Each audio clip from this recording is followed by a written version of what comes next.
Bonjour tout le monde, j'espère que vous allez bien. Continuons notre parcours sur le monde invisible, la dimension spirituelle. Lorsque l'on reprend la Genèse, nous pouvons lire dans Genèse 1, 31, « Dieu regarda tout ce qu'il avait fait et il constata que c'était très bon. » À l'issue de la création, tout était très bon aux yeux de Dieu. Aux origines, il n'y avait donc pas d'anges mauvais ou de démons. Ou alors Dieu trouvait que les anges mauvais étaient une bonne chose. Non, ce serait bizarre, surtout qu'à la fin des temps, bref.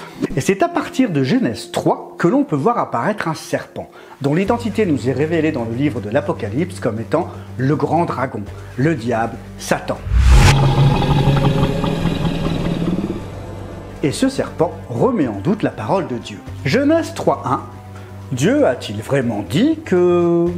Nous pouvons donc conclure qu'entre Genèse 1.31 et Genèse 3.1, il s'est passé quelque chose dans le monde angélique. À l'origine, Satan était l'astre brillant, selon ce qui est écrit dans Ésaïe 14.12, qui fut traduit dans la Vulgate, la Bible en latin, par Lux Ferrer. Lux Ferrer, le porteur de lumière, Lucifer, un titre que s'est accaparé Satan. Lucifer était magnifique, recouvert de toutes ces pierres précieuses qui peuvent nous rappeler la tenue du grand prêtre que Dieu a indiqué à Moïse. Alors, oui, mais ce ne sont pas tout à fait les mêmes pierres. Continuons la description que nous avons de Lucifer dans Ézéchiel. Tu étais un chérubin protecteur, aux ailes déployées. Je t'avais installé, et tu y étais, sur la sainte montagne de Dieu. Tu marchais au milieu des pierres étincelantes. En tant que chérubin protecteur, il servait Dieu sur la montagne sainte où il pouvait se déplacer librement. Mais alors, il s'est passé quoi ? Ils n'étaient pas d'accord sur le plat du soir ? Il est écrit dans Ézéchiel 28.15 « Tu as été intègre dans ta conduite depuis les jours où tu as été créé, et ce, jusqu'à ce qu'on trouve de l'injustice chez toi. » On a trouvé de l'injustice en lui. Mais quelle injustice ? À cause de la grandeur de ton commerce, tu as été rempli de violence et tu as péché. Satan a été rempli de violence, ce qui l'a fait pécher. Mais pourquoi ? Ton cœur s'est enorgueilli à cause de ta beauté. Tu as corrompu ta sagesse à cause de ta splendeur. Satan, parce qu'il était magnifique et qu'il le savait, a été rempli d'orgueil et sa sagesse a été corrompue. Le prophète Ésaïe nous rapporte dans Ésaïe 14, versets 12 à 14 « Tu disais dans ton cœur, je monterai au ciel, je hisserai mon trône au-dessus des étoiles de Dieu et je siégerai sur la montagne de la rencontre à l'extrême nord. Je monterai au sommet des nuages, je ressemblerai au Très-Haut. » Lucifer a voulu ressembler à Dieu et se faire l'égal de Dieu. Je serai semblable au Très-Haut. Mais le péché, c'est quoi exactement ? Jésus nous donne une partie de la réponse concernant le péché quand il annonce dans l'évangile de Jean chapitre 16 verset 8 qu'il nous enverra le Saint-Esprit. Et quand il sera venu, il convaincra le monde de péché, de justice et de jugement. Le monde sera convaincu de péché. C'est un peu comme le sentiment d'avoir fait quelque chose de mauvais.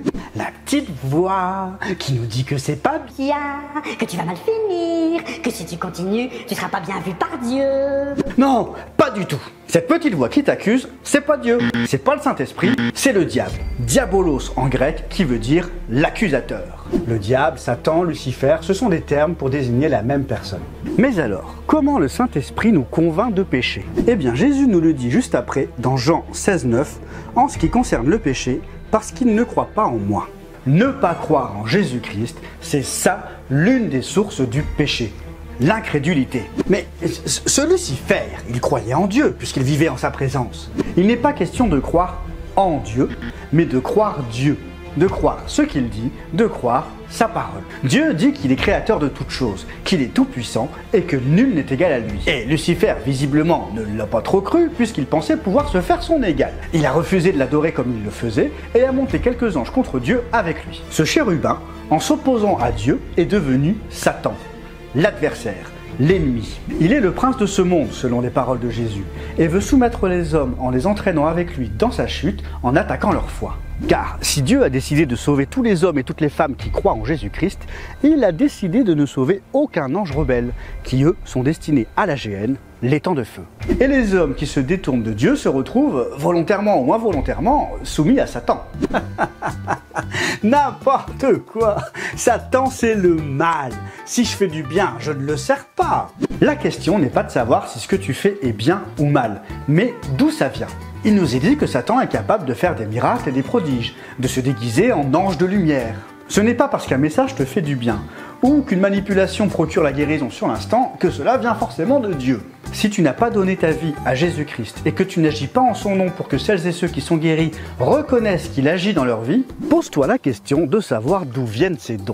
L'univers, la terre-mère, les énergies, la formule secrète de Mani. Satan est le père du mensonge, le roi du déguisement qui sait très bien imiter Dieu pour nous tromper. Jude nous dit au verset 6 de son épître: « Quant aux anges qui n'ont pas conservé leur rang mais ont abandonné leur demeure propre, il les a enchaînés éternellement dans les ténèbres pour le jugement du grand jour. » Du coup, s'ils sont enchaînés et précipités dans l'abîme, est-ce que cela veut dire qu'ils n'ont plus d'influence? Pas vraiment, puisque l'on peut constater l'activité démoniaque. Et donc, qui sont-ils? Comment agissent-ils? C'est ce que nous verrons dans les prochains épisodes.